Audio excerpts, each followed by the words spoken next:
Di malam harinya, ketika Nanba pulang, ia melihat adiknya yaitu Ginko sedang belajar dengan keras. Ya, hal itu karena agar bisa masuk ke SMA sesuai pilihannya. Dan ternyata pilihan Ginko ini membuat Nanba sangat kaget karena Ginko akan masuk ke dalam SMA Shirayuri.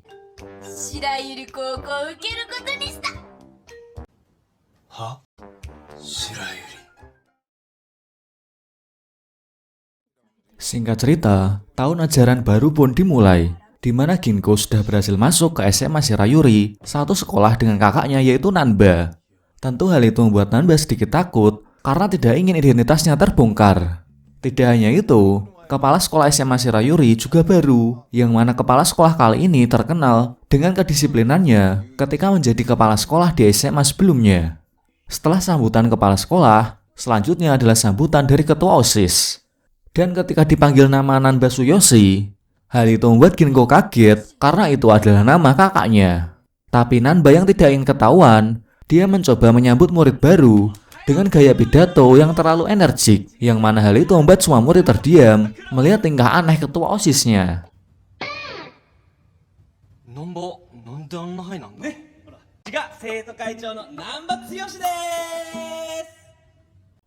Sedikit info juga bahwa tahun tersebut adalah tahun terakhir Nanba di SMA Shirayuri.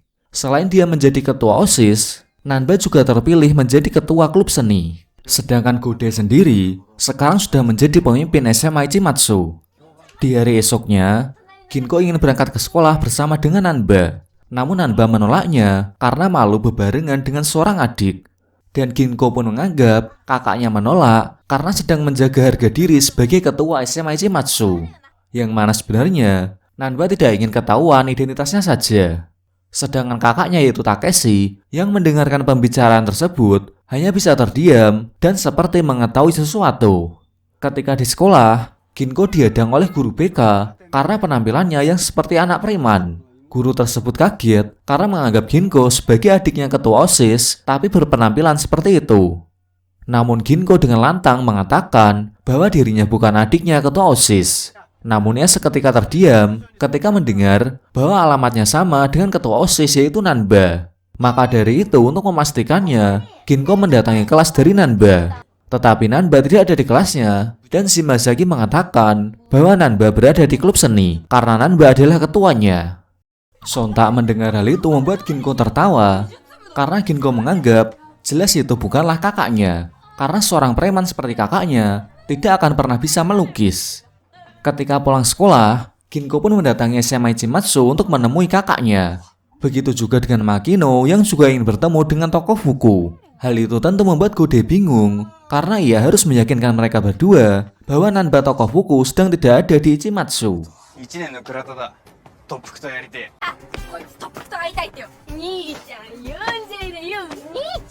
Dari pertemuan itu, Makino telah mengetahui bahwa Nanba tokoh Fuku mempunyai adik yang sedang bersekolah di SMA Shirayuri.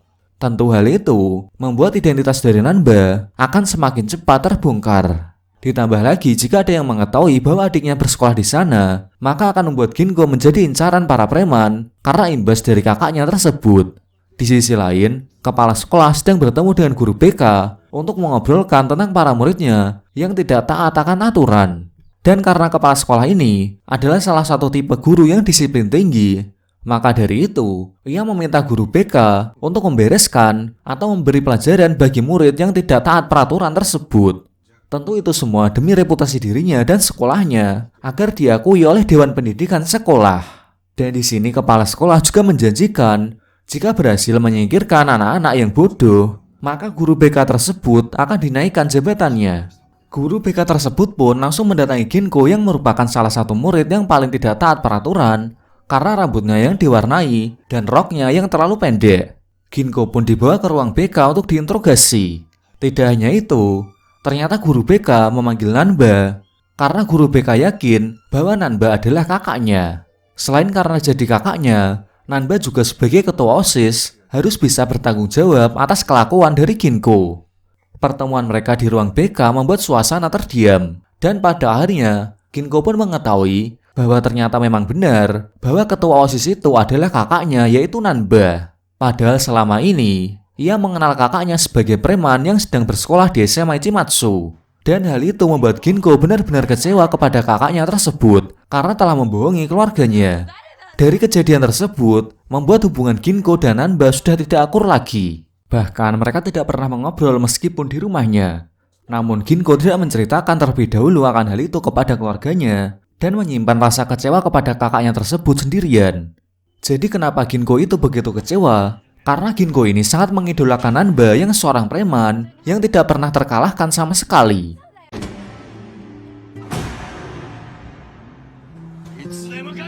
剛さんは仲間を絶対に守ってくれる。おお、銀行、お前見てたのか。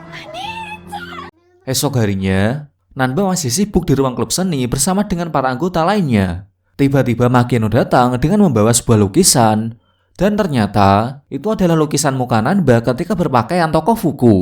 Karena sudah ketahuan, akhirnya Nanba pun menceritakan semuanya kepada Makino bahwa Nanba telah membohongi keluarganya untuk bersekolah di SMA Shirayuri. Karena yang keluarganya tahu selama ini, Nanba bersekolah di SMA Ichimatsu, yaitu sekolahnya para preman.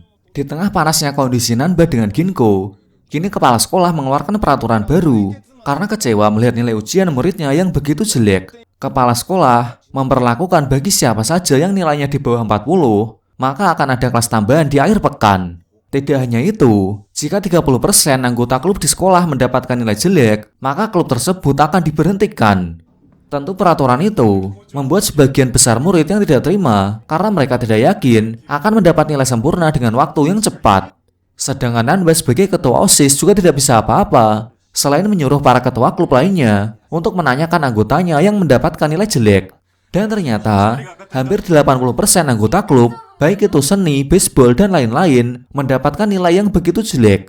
Maka dari itu, Nanba mempunyai ide untuk belajar bersama-sama dengan semua anggota klub. Di mana Nanba yang paling pintar akan mengajari mereka yang kurang paham akan pelajaran. Nanba pun sebagai anak yang paling pintar di sekolah, mencoba untuk mengajari mereka jika ada kesulitan. Awalnya mereka pasrah, karena meski sudah berusaha keras, tetapi mereka tidak bisa mengerti tentang pelajarannya. Namun Nanba dengan tegas meyakinkan mereka untuk tidak pantang menyerah dan berusaha keras apapun hasil yang mereka dapat nantinya. Dan akhirnya, semangat dari ketua OSIS tersebut membuat semangat mereka kembali. Sedangkan Ginko yang tak sengaja lewat, melihat Nanba yang tetap berkarismatik kepada teman-temannya dan selalu dihormati meskipun bukan sebagai preman. Kemudian Ginko mendatangi Godei untuk mencari tahu tentang kakaknya tersebut. Tetapi Godei tidak ingin memberitahunya karena itu adalah bukan urusannya. Godei pun menyuruh Ginko untuk menanyakan langsung ke Nanba. Namun karena Ginko sudah kecewa, Ginko sama sekali tidak ingin berbicara dengan Nanba. Singkat cerita, hasil ujian akhir pun diumumkan, di mana perjuangan mereka selama ini ternyata tidak membuahkan hasil karena mereka tetap mendapatkan nilai yang tergolong masih jelek. Oleh karena itu, sesuai dengan peraturan sebelumnya, kepala sekolah membubarkan klub yang anggotanya 30% mendapatkan nilai jelek. Dan karena keputusan itulah membuat mereka sangat bersedih, apalagi dari klub baseball yang minggu depan akan ada turnamen. Tentu membuat mereka sangat terpukul jika klubnya harus diberhentikan. Kepala sekolah juga menegaskan tidak ada pengecualian sama sekali.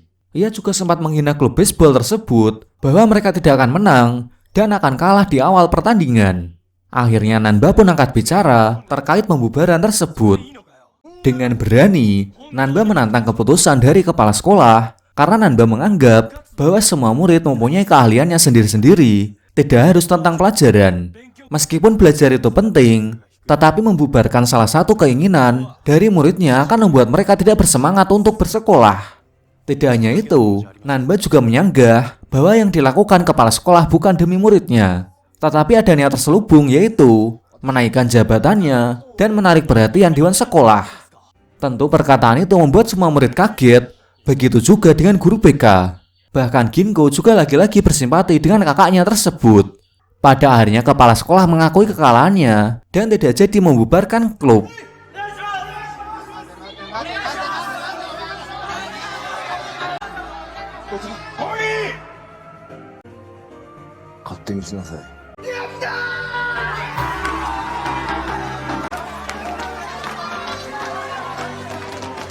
難波剛クソガキが Perasaan Ginko pun semakin labil dengan kakaknya. Kemudian ia diajak oleh Makino ke ruang klub seni. Makino menunjukkan lukisan yang dibuat oleh Nanba. Ginko pun sangat kaget dan terkesan dengan lukisan kakaknya tersebut. Ia tidak menyangka ternyata kakaknya sehebat itu. Makino pun kemudian mengajak Ginko pulang sekolah ke tempat bowling. Di sana mereka berdua tak sengaja bertemu dengan seorang preman yang sedang memalak anak sekolah. Mereka pun dengan berani mencoba untuk menolong dan mengusir preman tersebut. Setelah berhasil mengusir, Makino mengatakan bahwa ia sengaja mengajak Ginko ke sana karena ingin mempertemukannya dengan Nanba, karena ia ingin mempersatukan hubungan mereka kembali. Namun sayangnya, tiba-tiba preman tadi kembali dengan membawa pasukan yang lebih banyak, dan mereka pun menculik Ginko beserta Makino. Tak lama kemudian, Nanba pun datang ke sana, tetapi tidak melihat keberadaan Makino. Untungnya dua murid yang diselamatkan oleh Ginko sebelumnya melaporkan ke Nanba kalau Makino dan Ginko telah diculik oleh para preman. Dan mendengar hal itu, Nanba bergegas segera pergi untuk menolong adiknya tersebut yang dibawa oleh para preman menggunakan mobil.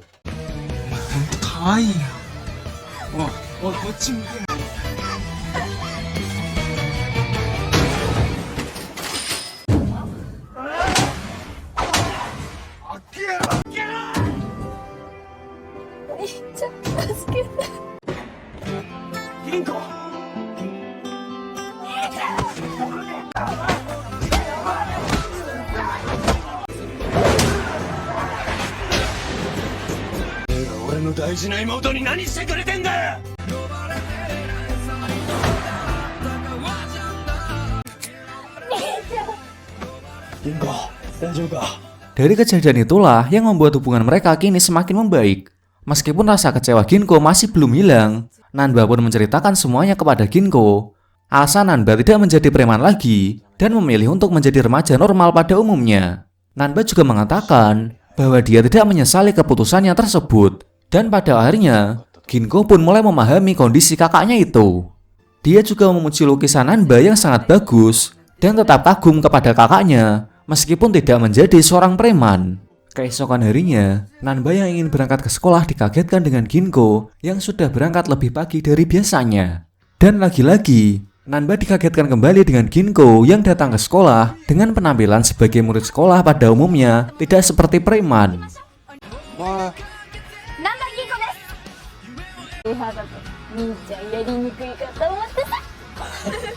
Keesokan harinya, Nanba sedang mempersiapkan dirinya untuk acara studi tour yang diselenggarakan oleh sekolahnya. Pada persiapan tersebut, Nanba membeli celana yang cocok dengannya karena Nanba merasa pemberian dari ibunya akan membuatnya malu ketika nantinya para cewek akan datang ke kamar cowok saat studi tour. Ketika pulang bersama, Deimaru tak sengaja bertemu dengan seorang teman lamanya sewaktu SMP yang bernama Mizuno. Deimaru pun menghampirinya. Namun Mizuno seperti tidak suka dengan kehadiran Deimaru dan menyuruhnya untuk tidak ikut campur dalam urusan Mizuno. Kemudian Mizuno pun pergi dan memasuki sebuah klub malam. Melihat sikap anehnya tersebut, Deimaru yang ditemani oleh Gode tetap menunggu kepulangan dari Mizuno. Sedangkan Nanba harus pulang duluan karena Nanba mempersiapkan perlengkapan untuk dirinya ke studi tour esok harinya. Dan Nanba akan studi tour di kota Hiroshima.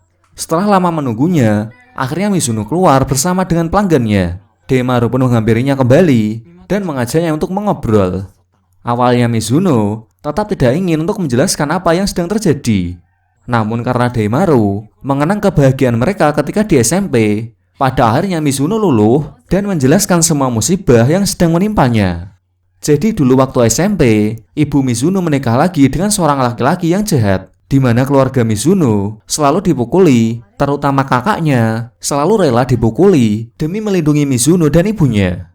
Oleh karena itu, mereka kabur dari ayah barunya tersebut dan kini ibunya tinggal bersama bibinya, sedangkan Mizuno tinggal bersama dengan kakaknya. Namun kakaknya terlilit utang dari sebuah judi slot sebanyak 7 juta yen. Ya, hal itu berawal ketika dia bertemu dengan seorang pria. Kakaknya juga telah menandatangani sebuah surat di mana jika ingin lunas, maka Mizuno dan kakaknya harus bekerja di bawah kendali pria tersebut. Itulah sebabnya kenapa Mizuno bekerja di sebuah klub. Ya, hal itu karena hutangnya tersebut. Bahkan Mizuno juga tidak melapor ke kepolisian karena ia takut apa yang akan terjadi kepadanya. Begitu juga dengan kakaknya. Dan jika pria tersebut ditangkap, maka polisi akan membebaskannya kembali karena pria tersebut masih anak SMA. Jadi pria tersebut bernama Ando, yaitu anak dari seorang Yakuza terkuat di wilayah Jepang Barat. Dan dia adalah pria terkuat dan tak pernah kalah di wilayah Hiroshima. Mendengar cerita tersebut, Daimaru pun akan berusaha untuk membantu Mizuno dalam menghadapi masalahnya. Mereka akan pergi ke Hiroshima dan menemui pria yang bernama Ando. Namun karena Daimaru tak mempunyai uang, ia mencoba untuk meminjam kepada Godai. Sedangkan Nanba sendiri sedang bersenang-senang melakukan studi tour bersama teman-temannya ke Hiroshima. Mereka sangat berantusias ketika datang di Hiroshima. Namun seketika Nanba kaget setelah melihat isi tasnya ada toko Fuku, yang mana padahal ia tidak ingin membawanya.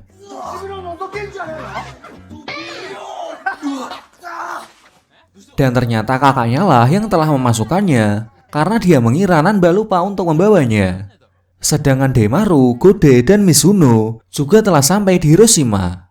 Mereka bertiga langsung pergi ke tempat markas Ando dan gengnya. Di sana juga ada kakaknya Mizuno yang dipekerjakan sebagai pembantu oleh Ando. Dengan beraninya, Daimaru menyuruh Ando untuk melepaskan Mizuno dan kakaknya karena Ando bisa dibilang telah memerasnya.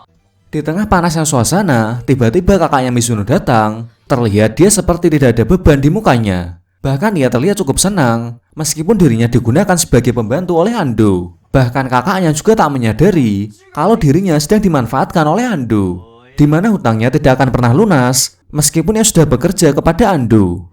Kemudian Ando pun mengajak Daimaru untuk bertarung. Jika Ando menang, maka Daimaru harus melunasi hutang-hutang dari mereka berdua. Tapi jika Daimaru yang menang, maka Mizuno dan kakaknya harus dibebaskan. Sedangkan di sisi lain, Nanba bersama teman-temannya sedang menunggu kedatangan para cewek-cewek untuk datang ke kamarnya. Namun tiba-tiba yang datang malah Yamada. Yamada mengatakan bahwa dirinya akan menyatakan cintanya kepada Fujita. Sontak hal itu membuat Nanba kaget karena dirinya selama ini mengincar Fujita, namun tidak berani untuk mengungkapkannya. Tak lama setelah itu, akhirnya para cewek-cewek datang ke kamar cowok dan di sana mereka bersenang-senang sambil bercerita horor.